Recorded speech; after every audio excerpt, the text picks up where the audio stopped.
ថ្ងៃនេះតនេឆ្លៀតលៀងអាងចំ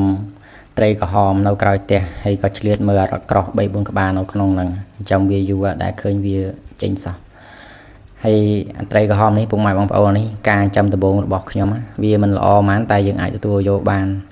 ហើយត្រីក្រហមនេះក៏ខ្ញុំចាំទុកញ៉ាំទេពុកម៉ែបងប្អូនបើចាំលក់ចាំមិនចំណេញទេពុកម៉ែបងប្អូនអើយក្នុងអាងចាំត្រង់តែនេះមើលគ្រាន់តែដាច់ភ្លើង2ម៉ោងសោះវា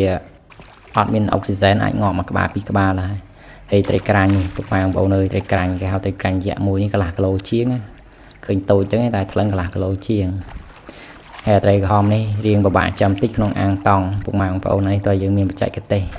នេះរត់ក្រោះពុកម៉ែបងប្អូនអើយធំនេះរត់ក្រោះខ្ញុំហើយចាំវា60ក្បាលដល់សល់តែ4ក្បាលនេះពុកម៉ែបងប្អូនចាំដំបងយើងអត់សូវដឹងរបៀបថែទាំវាពុកម៉ែបងប្អូនហើយវារៀងពិបាកចាំតិចតែ60ក្បាលហ្នឹងខាតលុយអមចេះតិចទេប៉ុន្តែគាត់ថាយើងបានមកវិញបានប័ព្វពិសោធន៍យើងយល់ដឹងពីរបៀបថែទាំចាំវាហើយអានេះយើងចាំទុកញ៉ាំពុកម៉ែបងប្អូនហើយឥឡូវមានហ៊ានញ៉ាំណានិយាយទៅអត់ដាច់ចិត្តរបស់និយាយទៅតែរបស់ចិញ្ចឹមខ្លួនឯងខ្ញុំអត់ដាច់ចិត្តទេពុកម៉ែបងប្អូនមិនថាត្រីមិនថាសត្វមិនថានិយាយទៅឲ្យតែសត្វចិញ្ចឹមខ្លួនឯងគឺញ៉ាំមិនកើតបដ ாய் មិនហ៊ានបដ ாய் ព្រោះតែរបស់ទិញគេបានទៅជាអញ្ចឹងទៅពុកម៉ែបងប្អូនអត់យល់ខ្លួនឯង